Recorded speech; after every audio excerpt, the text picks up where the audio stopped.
feel free to tell me I'm wrong. I'm happy to say I'm sorry when I screw up. Justice, and that's the culture that I want to get from everyone else. I want to be dead honest with people. I'm as full of human frailty as everyone else who works with me. And it's a team effort. We just have to be honest with each other.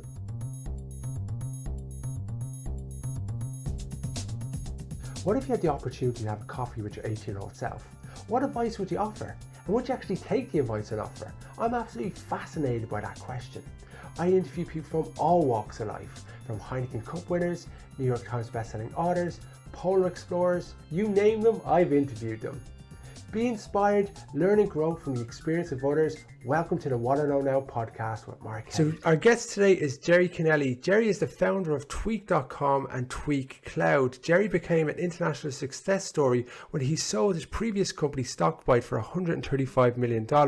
Jerry is also the co-founder of the Junior Entrepreneurs program. And I'm absolutely delighted to have you on the show. Thank you so much for being a guest. It's a real pleasure, Mark. Would you mind giving me a bit of an overview about your journey to now? Yeah, I guess I grew up in a household with my parents were photojournalists in Tralee in County Kerry in Ireland, and they ran a service, a wire photo service for newspapers and magazines, and they also shot for television. So it was a really entrepreneurial household. And in 1974, they decided to start the first weekly provincial colour newspaper called Kerry's Eye, and that was like a university of life for myself and my brothers. And what gave you the confidence to getting into the photo images? And did you ever think that your photo images would be on Newsweek or Time magazine? I guess we didn't at the start, but I suppose the thing is, I think confidence is the key issue here. And I built some confidence working in my parents' business, and became a pretty good photographer, became a reasonably good journalist. Learned a lot about the technical side of creating publications and working with images, and started my own digital image business after that called NewsFax. That was an early adopter in terms of digital imagery, and creating a stock image company was really the next logical step. We were the first company in Europe. Around the same time, there were two other companies in the US. The three of us were pioneers in the stock photography space. How did you scale so quickly with StockByte? Well, it might seem quick looking back at it, but it was baby steps at the time. So before we launched in 1996, we created product. We created 10 discs with 100 images on each, and launched those at Macworld in San Francisco in January 1997. Now, that was pretty revolutionary at the time in terms of the fact that really high quality discs selling for $300 a piece that allowed you to use images over and over again. So the concept of royalty-free images that were sold like software, we came back, realized didn't have the money to do much more, so got some great investment from Act Venture Capital, and got $1 million in, and then created a lot more product, and we scaled it from there. We sold directly to customers around the world and had a distribution network of eventually of 130 partners in 70 countries. What was the ultimate problem that you were trying to solve, and did that problem change as you evolved? Well, I guess the problem that I was trying to solve was for the whole world was moving. If you take yourself back to 1996, it was brochures weren't very often in color except for holiday brochures perhaps, and the general world of print was moving from a two-color, a black and white world to a color world, and getting hold of those pictures was really, really expensive. It cost hundreds of euros every time to license an image. There was no digital way of selecting them. There were transparencies in filing cabinets, and it was really slow, really expensive. So we cut right through that, and we gave a really simple solution with really great quality. So the designers could literally drag images from our CD onto their page, and they've got really fantastic imagery, and it lifted the quality of what they were doing. And as time went on, the product became better. It was technically excellent, but we brought a creative excellence that marked us out as being different. So you talked about having confidence, but what gave you the confidence to step outside and look to scale internationally and put your arm out rather than just stay and work as a journalist, maybe in the Irish Times, or maybe collect your pension, or do something that, I don't know, 90% of people historically might have done? I know the gig economy is completely changing how we're doing things now, but what do you think gave you that confidence? Well, I suppose, Mark, I really looked at my parents, and they'd built an independent lifestyle, working for themselves, as it used to be called then. It's entrepreneurship now, and they led a pretty cool life back there in Tralee when I was growing up. So I thought that was something that I would aspire to actually have my own business, be in control, make my own decisions, and craft a direction. And I suppose you don't at that stage, I guess, when I launched the company in the US in 1997, I didn't know what I didn't know, to be truthful, and there was a lot of learnings along the way. But what I did know was that we were pretty good at what we were doing, and that whatever we didn't know, we'd figure out fairly fast. Okay, so you're talking about you've got the background of your family that's giving you impetus. You've got competence, and you're going to take it small steps. So you're building it brick by brick, which is a great story in itself. And you're open to learning, which is really good. Was there any moment where you started to feel, do you know what, this is taking off, and you got this feeling of this can go to the next stage? Or is that a gradual process?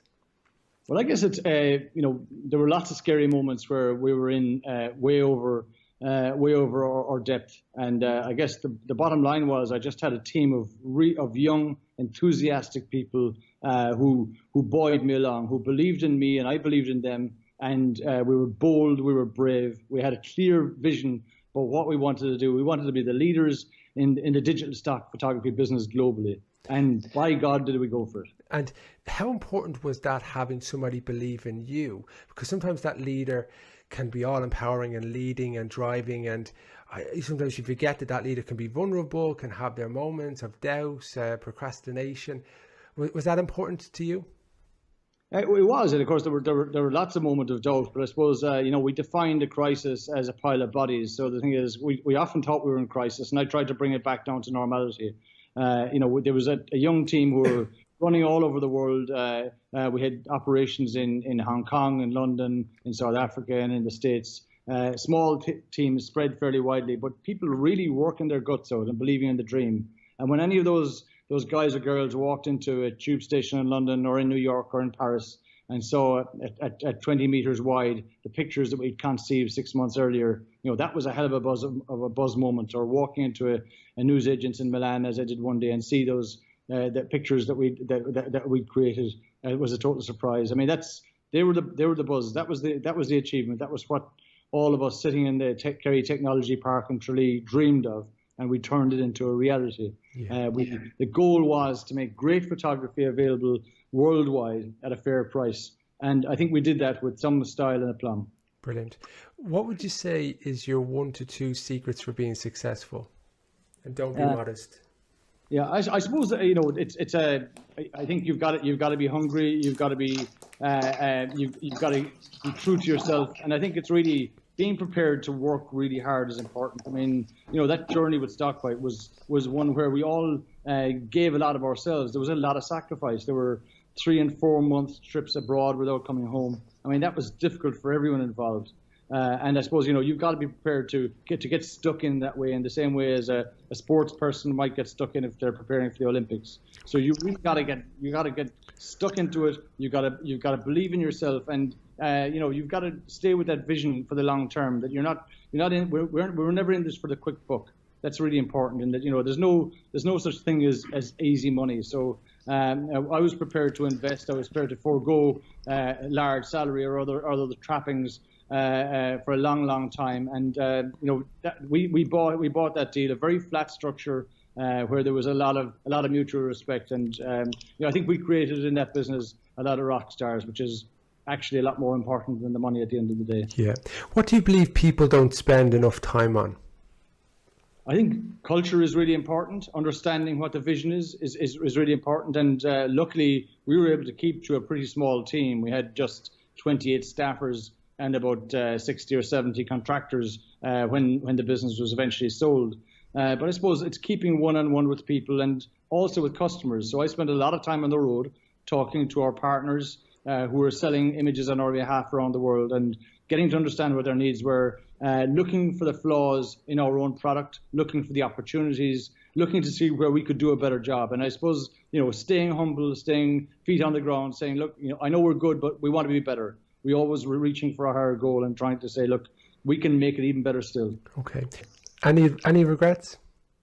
Lots of. I suppose I've made lots of mistakes, but I think if I can get half of the decisions right in any day, then I'll be happy. I mean, everyone is going to make lots of mistakes. You don't make omelets without having eggshells on the floor, and that's been part of my story as well. There's lots of things I've gotten wrong. So for a lot of people, they are procrastinate because of those mistakes, and they won't make a decision because of those mistakes, and fear of criticism. I've interviewed so many people, and fear of criticism holds them back. Why doesn't that for you? Because it sounds like you're made of Teflon there, the way you said that. Well, to be honest, I mean, I'm very happy in my organization. As long as I've had a business, I've always asked people, look, feel free to tear me apart. Feel free to tell me I'm wrong. I'm happy to say I'm sorry when I screw up. And that's the culture that I want to get from everyone else. I want to be dead honest with people. I'm as full of human frailty as everyone else who works with me. And it's a team effort. We just have to be honest with each other. And the same goes for customers as well. When we screw up occasionally, we're going to put our hands up and we're going to say we got it wrong. But by God, are we going to work as fast and as hard as we can to make it right? Okay. Best piece of advice received? I think do stuff that you love. Stick with the knitting. Stay in the space that you're comfortable with, because it's a really, really competitive world today. I mean, you're not just competing with people in Europe or the US or the Middle East. I mean, and the Far East. But I mean, everyone is competing with each other. So you've got to get damn good at that little bit of space that you've got expertise in. You've really got to get good at it. And I think it's when you're hopping around too many different spaces, it's hard to be a world leader in that position. What would you like to be best remembered for? I think just being a straight dealer, being honest with people, and going for gold. And I think perhaps in my own place, I think it's easy to travel to the US or somewhere else in the world and find success there. But what I enjoy is doing it from my own place here in County Kerry. That's where I was born. That's the place I love. And I think that's where you really serve both yourself and your community to add value to it, because rural communities all over the world are under pressure. And I think you've got to help build a skill, expertise, and confidence in the place that you want to be. Tell us about Tweak.com and Tweak Cloud.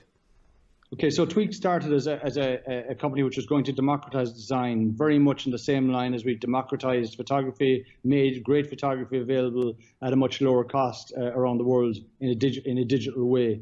And Tweak is very much the same thing. So we provide a service with about 3 million graphic designs, everything from brochures to large format display to business cards to flyers to our customers who are online printers around the world.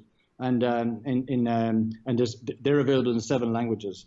So it's in that small little space, we're the leader right now. And we've moved on recently to launch a company called Tweak Cloud within the group. And what Tweak Cloud does, it allows companies to take control of all their brand material, to take all their design and have it available in a self-service platform, to make it easy for everyone in the company to get access to design. You can control what they can edit, what they can't edit. You can have oversight from a brand point of view, and all your other digital assets will flow into the same online portal. So it means that companies can sweat their assets a lot more. They can market with significant velocity and at a much lower cost. So I've been thinking about this a lot this week, and you get this question all the time. So I'm going to bore you, but I'm still fascinated myself. You made a significant amount of money that you and your family could retire 10 times older.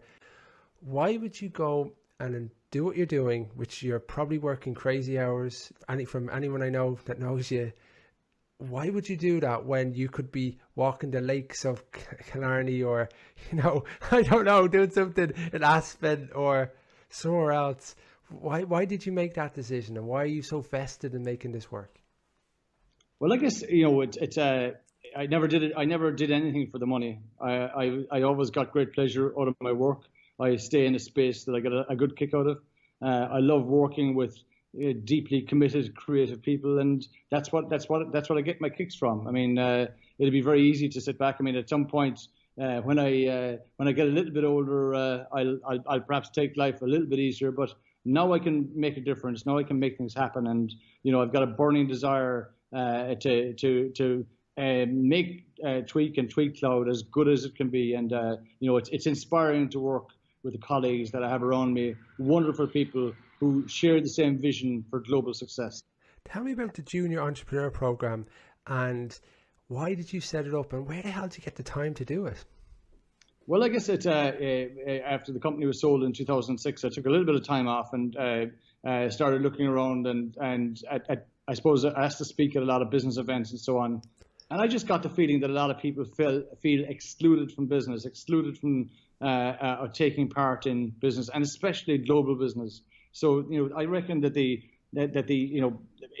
people who were mostly from business families and so on. So I thought it would be great to actually let young people get inspired about entrepreneurship, let them understand what it means, let them understand the impact on local economies, let them understand how exciting it is. The one that's really gotten traction is in primary schools, 11 and 12-year-old children here across the island of Ireland, where young children get to learn about entrepreneurship on this program. There's a complete classroom kit, and a local entrepreneur comes in, talks about their business. They get to question him or her, and they get to explore international entrepreneurs.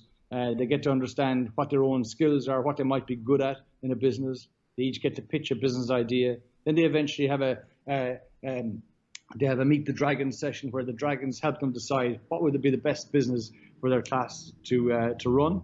They then do a lot of market research, just like a regular startup.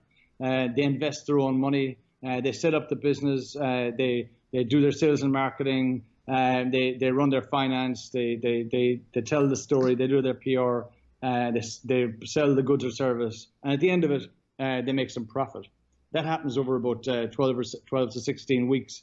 So this year in Ireland, those companies over that 3 or 4 month period made sales of €320,000. Wow, that's incredible. With net profit of 230,000. So, wow. Those children are now entrepreneurs, and that's what we say to them. You've actually, not only are you an entrepreneur, but you're also an investor, a creator, that you've learned how to create something from nothing. And that's really, for me, the definition of entrepreneurship. I love how it's so practical, but you've got the end result, and that ability to make a profit. It'd be like an endorphin rush that people want to keep doing it again and again, like those notifications on your phone that you keep checking. So I think you've got something to do that there, and it makes a difference to the wider community as well. And it actually gives a framework that is nice and systematized, so everyone can actually work through it as well. What advice would you give to entrepreneurs now? And do you believe there's any markets that are being untapped and people can move into? I think there's a whole lot of markets that are untapped. I think it really depends on where your expertise is. If you can find people who are expert in areas, can see the gaps in the kind of things that they would do. I think, for example, there's really simple businesses that you can start and make some money at and maybe do something else. Amazon now is just an incredible platform for people to start businesses. They've done all the work. You get platforms like Shopify. It's just fantastic that you can get an audience there. You can create a business very quickly, and that may not be the business that you'll be in 5 or 10 years time, but all the applications are there, whether you're selling a physical product, a digital one, or a subscription one. If I were starting again from zero, I'd probably be selling something on Amazon today. Brilliant. What advice would you offer to an 18-year-old self, Jerry? I think what I'd say is, get a couple of skills under your belt. Make sure you've got a couple of things that you can do. Learn how to tell stories. Learn how to take pictures. And the one thing I didn't do, which I wish I had, was I wish I'd learned how to write software. I would love to be a decent JavaScript engineer right now, because that was one of the things that was missing through the years. Thankfully, I learned how to work with relational databases and can understand what engineers are trying to achieve. But I think that in the future, it's really important to be able to code as well as being creative and commercial. Jerry, thank you very much for your time today. That was absolutely fascinating. You've given a wealth of advice to our listeners, and I thank you very much. It's been a real honor. Thanks, Mark. You've been listening to the What I Know Now podcast with Mark Kelly. To subscribe to the podcast, just enter WIKN into iTunes or any Android podcast of choice, or check out the website at www.wikn.co. I'd love to get your feedback, either positive or negative, about the episode, what action you're going to take. I look forward to seeing you next week, and remember, have an absolutely super day. Bye!